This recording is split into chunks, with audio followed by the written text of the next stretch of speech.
2 2 2 2 2 4 4 8 point பாருங்க பாயிண்ட்க்கு அப்புறம் 1 2 3 number இருக்குது. இங்கே 1 தான் இருக்குது. அப்போது 2 ஜீரோஸ் போட்டுக்கணும். பாயிண்ட் இங்கே ஒரு ஜீரோ போட்டுக்கலாம். ப்ளஸ் 4 4 சார் 16 16 4 சார் 64 பாயிண்ட் பாருங்க 2 4 6 2 4 6 பாயிண்ட் இங்கே வரும்.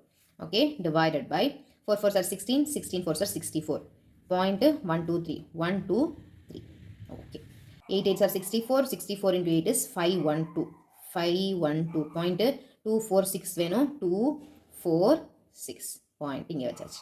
ஓகே இப்போ ஆட் பண்ணிடலாமா?